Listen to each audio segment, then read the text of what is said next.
এরে নবীর উম্মতের দল, ওই মা যার দুনিয়ায় নাই, তোমার নামের শেষে একটা শব্দ লাগানো আছে পয়গম্বরের পক্ষ থেকে, তুমি ইয়তীম। এতিমের দাম কত জানো? আমার মায়ার নবী রাহমাতুল লিল আলামিন দুনিয়াতে এসে আব্বাকে আব্বা বলে ডাক দিতে পারেননি। কেমন মায়ার নবী আমার মায়ার নবী একদিন বিকালবেলা মাঠের পার্শ্বে বসে বাচ্চারা খেলাধুলা করে, নবীও শিশু বয়সে দেখে বাচ্চাদের খেলা। নবীর মনে খেলার কোনো আগ্রহ নাই, কারণ আল্লাহ 4 বার কুদরতি অপারেশন করে করে দুনিয়ার সব চাহিদা নষ্ট করে দিয়েছে। মায়ার নবী দেখতেছেন যখন সন্ধ্যা গনিয়ে আসছে, সব ছেলেদের বাবারা এসে ছেলেদের কোলে নিয়ে বাড়িতে রওয়ানা। আমার মায়ার নবী ডানে তাকায় আর বামে তাকায়, খুঁজে আমার বাবাই কই, আমার বাবাই কই। আমার নবী চোখের পানি ছেড়ে কান্না করেন, এই ছেলেদের বাবা আছে, আমার বাবাই কই।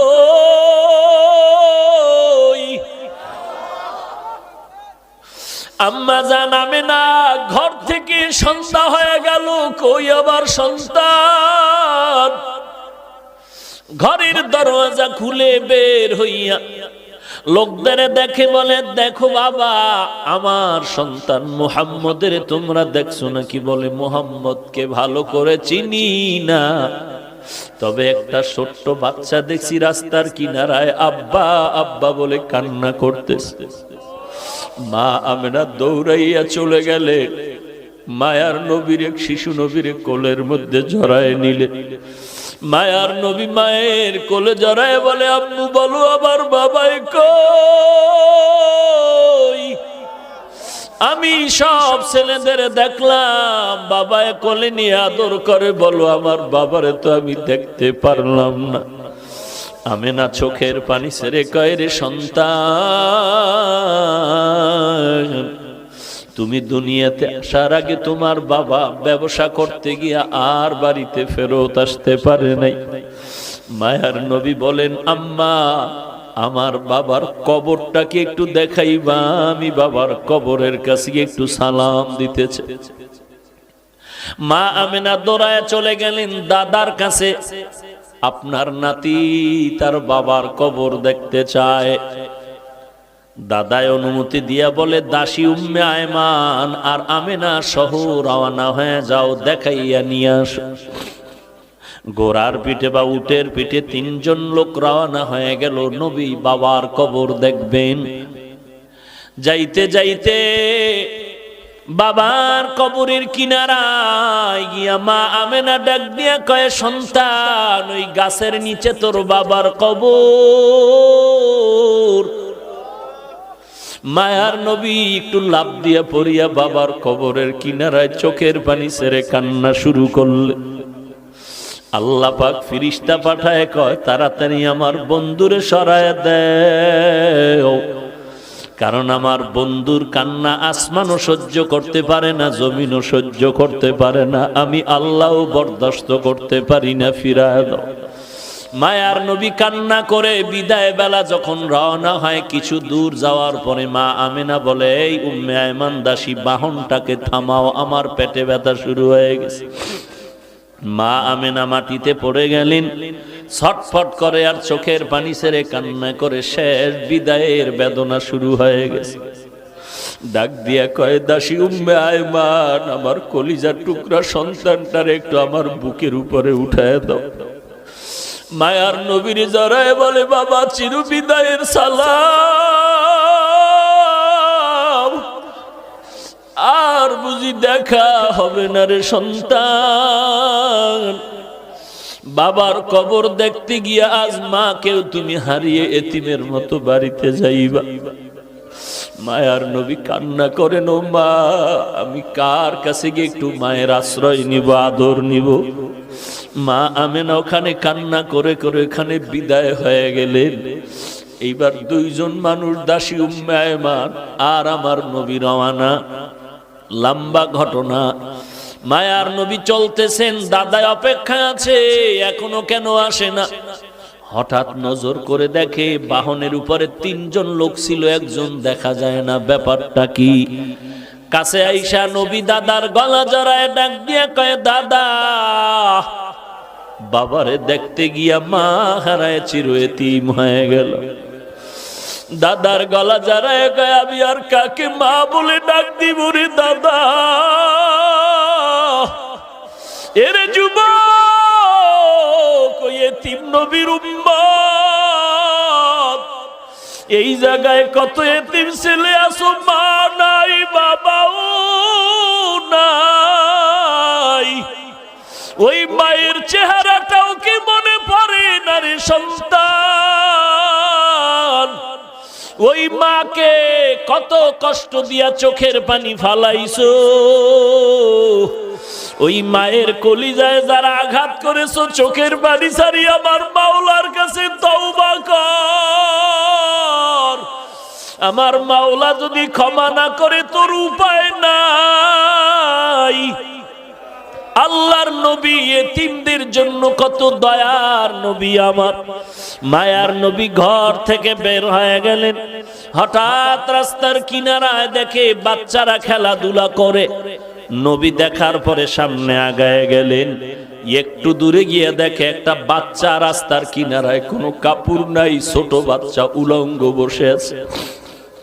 নবী বললেন, বাবা তোমার বাড়ি কই? বলে আমার বাড়ি নাই। ঘর কই? বলে ঘর নাই। আব্বা আম্মা কই? বলে আব্বা নাই, আমি এতিম। মায়ার নবী তার হাতটা ধরে কয় চল। নবী বাচ্চাটার হাত ধরিয়া সোজা ঘরের মধ্যে চলে গেলেন। আম্মা জান আয়েশা রাদিয়াল্লাহু আনহাকে বলেন, আয়েশা, এই বাচ্চাটা আমাদের সন্তান, মনে করে এরে সুন্দর করে গোসল করায়া দাও। আম্মা জান আয়েশা বাচ্চাটারে গোসল করায়া দিলেন।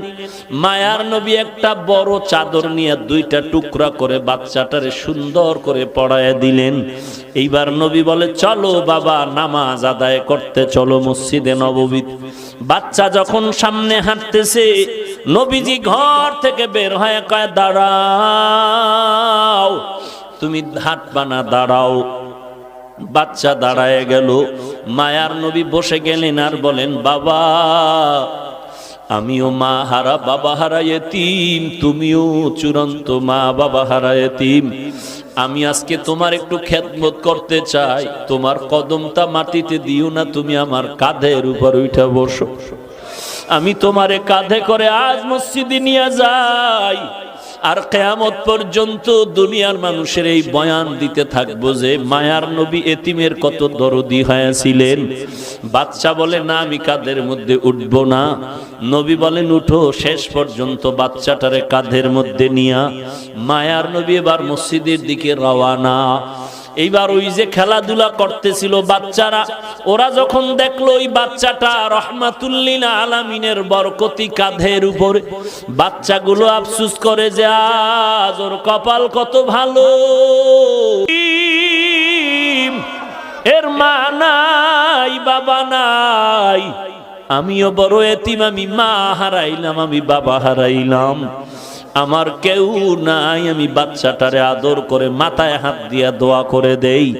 উম্মতের জানায় দিয়েন আপনারা, একটা এতিম বাচ্চা যদি হাতে পায় আর এর মাথায় হাত বুলায় যদি কেউ দেয়, মোহাব্বতের নজরে ওই সমপরিমাণ হাতের নিচে চুল বরাবর নেক আল্লাহ তার আমল নামায় দান করবেন। এরে নবীর উম্মতের দল, ওই মায়ের অবদান ভুলার মতো না।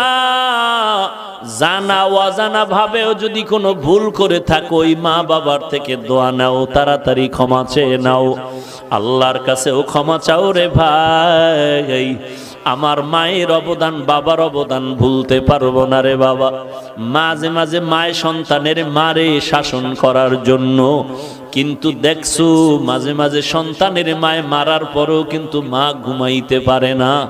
মা কিন্তু সন্তানের ধমক দিয়াও কিন্তু পাগলের মতো থাকে। সন্তানের ধমক দিছে এমন জোরে, সন্তান অভিমান করে ঘরে যায় না, ভাত খায় না, মা কয়া ডাকে না।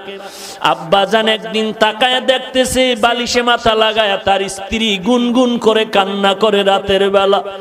আব্বাজান বলে, বিবি কেন কাঁদো? বলে, আমার অন্তরে বড় ব্যথা। বলে, কি ব্যথা? বলে, একটা সপ্তাহ হয়ে গেছে সন্তান আমাকে মা বলিয়া ডাক দেয় না। বলে, কেন? বলে, আমি একটু শাসন করতে গিয়ে ধমক দিয়েছিলাম, এই কারণে রাগ করেছে, অভিমান করে আর ডাকে না। আব্বাজান বলে, বিবি তুমি আরামে খাও, ঘুমাও, কোনো চিন্তা করা লাগবে না। সন্তান একদিন আগে পিছনে তোমার কাছে সেই ক্ষমা চাবে। আমার মা কান্না করে বলেন, ও স্বামী আমার, যতই আমি খানার প্লেট নিয়ে বসি খানা মুখে যায় না, যতই আমি ঘুমানোর চেষ্টা করি আমার চোখে ঘুম আসে না। কারণ আমি খানার থেকে, ঘুমের থেকে সন্তানের মা ডাকে যেই মজা পাই, ওই মজা আমি খানায় পাই না, ঘুমের মধ্যে পাই না। এরে নবীর উম্মতের দল, সন্তান মায়ের কাছে টেলিফোন করে, মা আমি 3 দিনের জন্য ঢাকা থেকে 1.5-2 মাস হয়ে গেল, এখন বাড়ি আসতেছি, ছুটি হয়ে গেল। আম্মা জান তোমার জন্য কি নিয়ে আসবো? বলে, আমার জন্য কিছু লাগবে না, তোর বাবার জন্য যদি কিছু পারো তুই নিয়ে আসবি। এরে নবীর উম্মতের দল, সন্তান মার্কেটে গিয়া শপিং করে, মাকে বলে, মা বলো কি আনবো? মা বলে, কিছু আনা লাগবে না। বলে, মা তুমি এমন কেন করো? বলে, বাবা তুই আমারে কি দিয়া খুশি করবি? তুই যদি স্বর্ণের কিছু দাও তারপর আমি খুশি হতে পারি না। তুই তাড়াতাড়ি আয়, তোর চেহারাটা দেখলে যেই খুশি হব, ওই খুশি আমারে তুই কাপড় দিয়াও করতে পারবি না। তুই আমারে মা বলিয়া ডাক দিলে আমি বাজেই খুশি হব। এই খুশি তুই আমাকে কিছু দিয়ে করতে পারবি না। সন্তান সন্ধ্যা পেরিয়ে যাওয়ার পরে গাড়ির মধ্যে উঠিয়া মাকে মোবাইল করছে, আমি 12টার মধ্যে বাসায় চলে আসতেছি, মা তুমি দোয়া করো। প্রতিদিন মা ঘুমাইয়া যায়, আজকে মা ঘুমায় না, খানাও খায় না। সন্তান আসবে, একত্রে সন্তানের নিয়ে মা খানা খাবে। ঘড়ির কাঁটার দিয়ে তাকায় আর দেখে কখন 12টা বাজবে, সন্তান আইসা মা বলে ডাক দিবে। মা ঘড়ির দিকে বারবার তাকায়। এরকম দেখতে দেখতে 12টার কাঁটা ঘুরিয়া সামনে আগায় গেল। মা বলে, কি ব্যাপার, কোনো যানজটে পড়লো নাকি? এইবার চিন্তা গভীর হচ্ছে, বাবায় ঘুমায়। এবার মা ডাক দিয়ে কয়, আমার আব্বাজানকে ধাক্কা দিয়ে কয়, ছেলে এখনো কেন আসে না? 12টা বেজে 1টা বেজে গেল, এত দেরি কেন? একটু টেলিফোন করো। বাবারে উঠায় দিল। আব্বাজান টেলিফোন করে সন্তানের মোবাইলে, রিং হচ্ছে, কোনো রিসিভ হয় না, কেটে যায়, বারবার কেটে যায়, বারবার কেটে যায়। মায়ের অন্তরের মধ্যে কেমন যেন একটু সন্দেহ ভাব, নাকি আমার সন্তান কোনো বিপদের মধ্যে পড়ে গেল। এইভাবে কল দেয়, কেটে যায়, কল দেয়, কেটে যায়। বাবা মোবাইল রেখে আবার শুয়ে পড়ল। মা অস্থির হয়ে গেল, বাবাকেও বুঝাইতে পারে না মনের ব্যথাটা। শেষ পর্যন্ত আবার ধাক্কা দিয়ে কয়, ও স্বামী আমার সন্তান তো এত দেরি করতে পারে না, আমি অপেক্ষায় আছি, আমার সন্তান আসবে, আমি সন্তানের নিয়ে একত্রে খানা খাবো, আজকে মন ভরে খানা খাবো। কত অনুষ্ঠান গেল, আমি এক টুকরা গোশত খাই নাই আমার সন্তানের মায়ার কারণে। তুমি আবার একটু মোবাইল করো। বাবায় ঘুম থেকে উঠিয়া আবার মোবাইল করে, রিং হয়, রিসিভ হয় না, রিং বাজতেছে, রিসিভ হয় না। এইভাবে দীর্ঘক্ষণ যখন ট্রাই করা শুরু করলো, এক পর্যায়ে হঠাৎ করে দেখে মোবাইলটা রিসিভ হয়ে গেল। ডাক দিয়ে কয়, বাবা তুই কই? হঠাৎ বাবার কানে দেখে সন্তানের কণ্ঠের আওয়াজ নাই, অন্য লোকের আওয়াজ। ডাক দিয়া বলে, কে আপনি? বলে, মোবাইলওয়ালার বাবা। বলে, তাড়াতাড়ি অ্যাম্বুলেন্স নিয়ে আসো, তোমার সন্তান এখন পরকালের লাশ হইয়া মাটিতে পড়ে আছে। গাড়িতে উঠছে, গাড়ি অ্যাক্সিডেন্ট হয়ে রাস্তার পাশে গাছের সাথে বেজে আছে, মানুষ রক্তাক্ত হয়ে গেছে। বাবায় মোবাইলটা ফালায় বেউসায় বিছানায় পড়ে গেল। মা বলে কি খবর আমার সন্তানের? বলে তোমার সন্তানের অবস্থা খারাপ। মা এমন একটা চিৎকার দিয়া রাস্তায় বের হইয়া ঘরের দরজা দিয়া চিল্লায় বলে তোরা কে কোথায় আছো?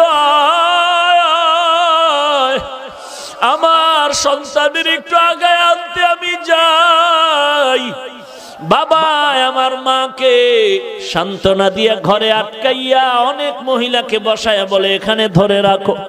বাবায় তাড়াতাড়ি টেলিফোন করে অ্যাম্বুলেন্স নিয়ে লাশ নিয়ে যখন রওয়ানা, বাড়ির দরওয়াজা দিয়া যখন ওই বাঁশি বাজাইয়া ঢুকে, মা পাগলনির মতো দৌড়ায় আর বলে তাড়াতাড়ি ডালা খুলে দাও, আমার সন্তান কেমন আছে একটু দেখতে চাই।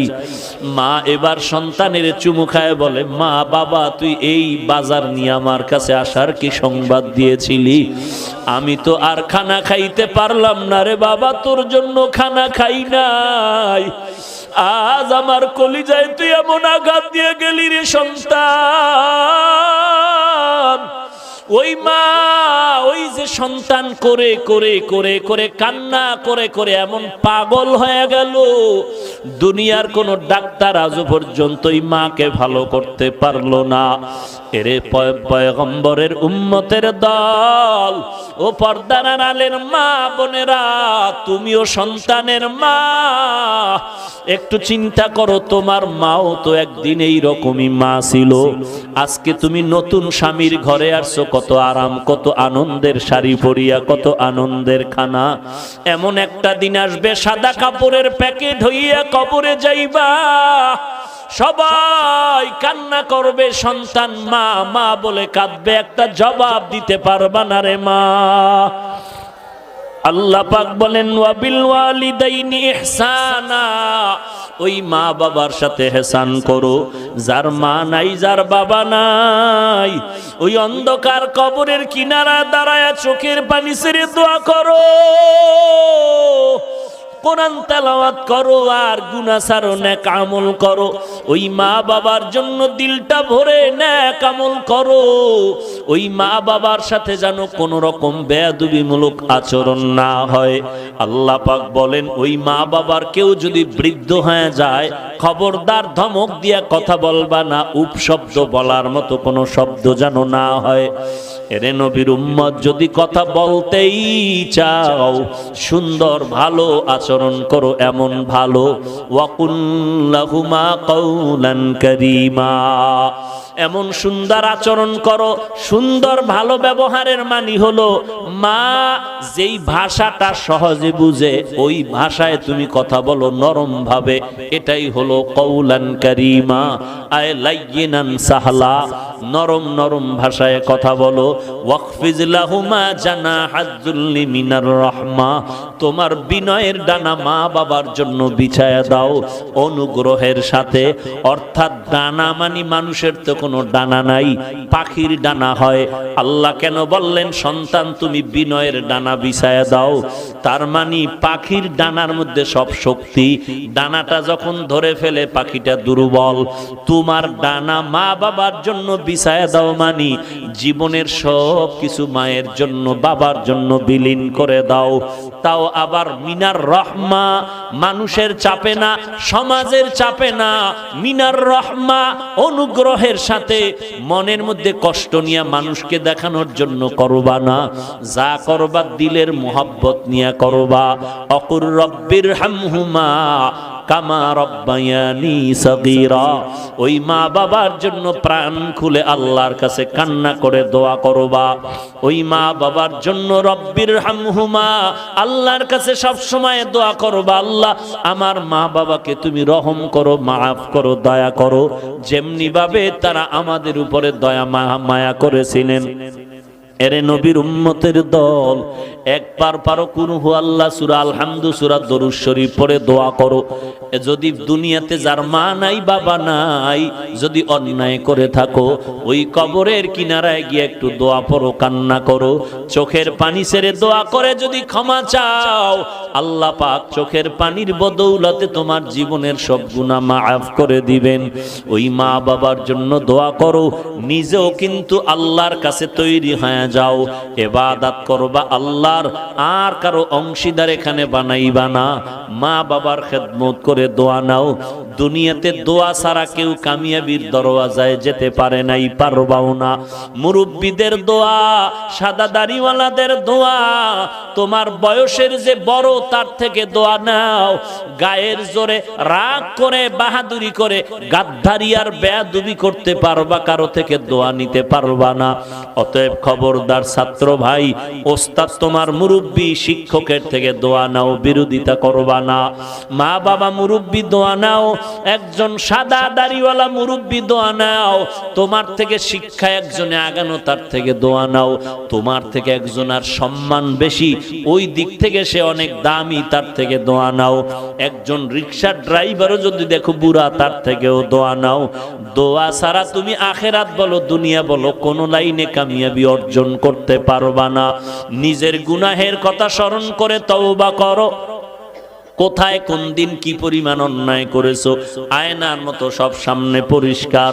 আল্লাহর কাছে তওবা করো, আল্লাহ জীবনে আর কোনোদিন গুনাহের কাছেও যাব না, আর কোনোদিন নামাজ ছাড়বো না, নবীজির সুন্নতের বিপরীত চলবো না, সহিভাবে কোরআন পড়ে আমল করে চলবো, মুরব্বীদের দোয়া নিয়ে চলবো, ওলামায়ে কেরামের দোয়া নিয়ে চলবো, বিরোধিতা করে গুনাহগার হব না। গলায় ছুরি আসলেও নবীর বিরুদ্ধে যাব না, দেশের বিরুদ্ধে, জাতির বিরুদ্ধে ষড়যন্ত্র করব না। তওবা করার যদি খাঁটি নিয়ত হয়, খাঁটি তওবার নিয়তে দুটো হাত আল্লাহকে দেখায়া দাও। আয় আল্লাহ, সবার হাত আপনি কবুল করে নেন, তওবা কবুল করে নেন, তওবার উপরে মজবুত হয়ে চলার তৌফিক দান করেন। আয় আল্লাহ, আমার প্রত্যেকটা মুরব্বী উলামায়ে কেরামদের কবুল করে নেন। আয় আল্লাহ, ব্যবসায়ী, চাকরিজীবী, শ্রমিক, সবাইকে কবুল করে নেন। আমার ছাত্র ভাই, যুবক ভাইদের কবুল করে নেন। আয় আল্লাহ, আপনার পছন্দের বান্দা হিসাবে কবুল করে নেন। নবীর তরিকা সুন্নত অনুযায়ী চলার মতো, আমল করার মতো তৌফিক দান করেন। ওলামায়ে আহলে হকের পক্ষ অবলম্বন করে চলার তৌফিক দান করেন। আয় আল্লাহ, গুনাহ মুক্ত জিন্দেগি দান করেন। আমিন। আলহামদুলিল্লাহি রাব্বিল আলামিন।